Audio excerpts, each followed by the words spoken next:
Thanks for stopping by again. Little bit change of scenery today. The weather's broken.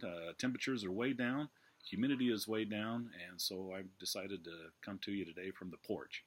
It's a beautiful afternoon here in Virginia. I wanted to talk to you just a little bit today about my third great-grandfather, and his name is Chester Southworth. And we're only going to talk about just one little aspect of his life because it's one that I came across that I found to be rather interesting. I came across a book called the Mormon Redress Petitions. And what this was is, well, actually, let me back up first. When you think about conflict and mobs that affected the early saints in Missouri, there was always somebody who threw a punch, and there was always somebody who took a hit. And at the time, Joseph Smith said that he wanted those who could document persecutions and abuse and atrocities that were committed against members of the church. And quite a few people took that to heart. Actually, 700 men and women accepted the prophet's charge. And as a result, between the years 1833 and 1838, there are now over 800 documents that have been filed, affidavits and petitions, looking for redress for losses that were suffered at the hands of mobs at the early days of the church. And I came across actually one of the redress petitions, actually two of them, were filed by my third great-grandfather, Chester Southworth. So let me just give you, I'm going to have to read a lot of this because a lot of these were legal documents. And actually I've got links below, both to the collected works and also to something called the Scroll Petition that I'll get to here in a minute. Now, the thing you have to understand is that although the early saints had purchased land and cultivated it and had productive farms and had built houses, they were obliged to abandon this property or face death. And it was because of those losses that the prophet Joseph wanted those losses and abuses and atrocities detailed and a record kept, and the things that they sustained at the hands of lawless men while they were in Missouri. Now, these affidavits, when they were put together, were organized into really 4 separate petitions to the government. None of which, jumping ahead, had no effect on the federal courts or even the state courts and even local courts to pursue any of the cases. The thing that I found interesting as we went through this is, and I actually got a chance to read several of them, the affidavits basically do away with the notion that the Mormons may have been expelled out of Missouri for political, social, even economic reasons.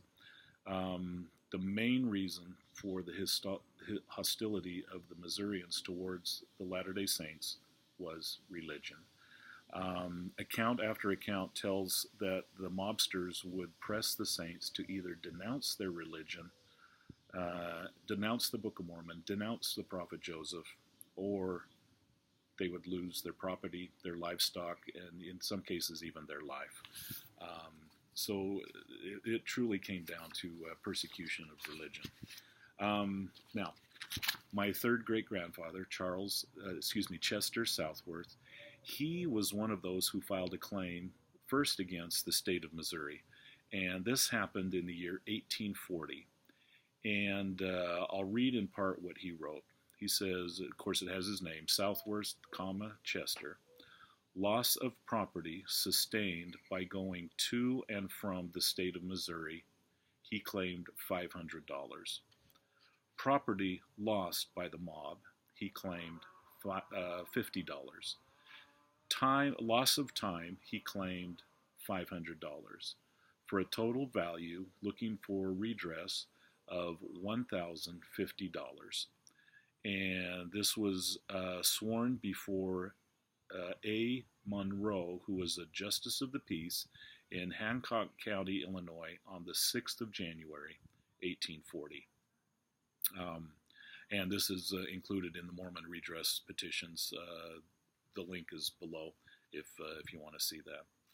Now, again, 3 years later, in 1843, I should say that there were also 2 petitions to the Congress in Washington looking for redress for saints. And finally, after the 2 previous appeals went unanswered, church leaders sent a single petition as a final appeal.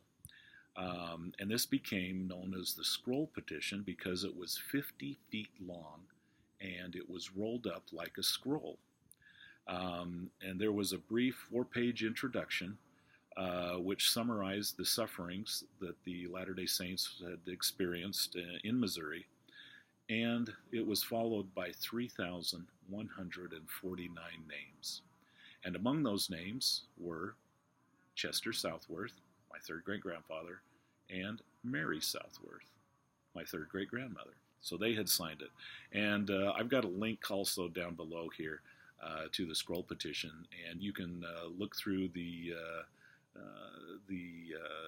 affidavit, the claims that were made by the church leaders, as well as go through those list of names.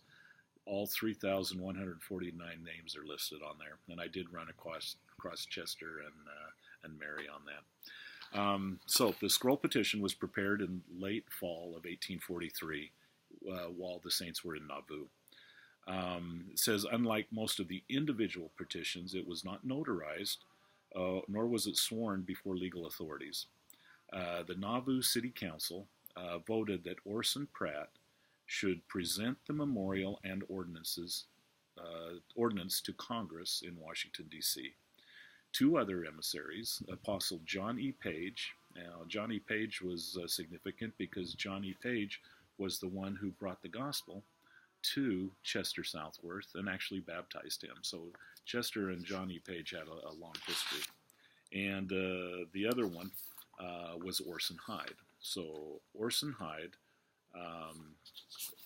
John E. Page, and Orson Pratt were asked to present the Mormon cause in Washington, which they did in the winter of 1843 and the spring of 1844.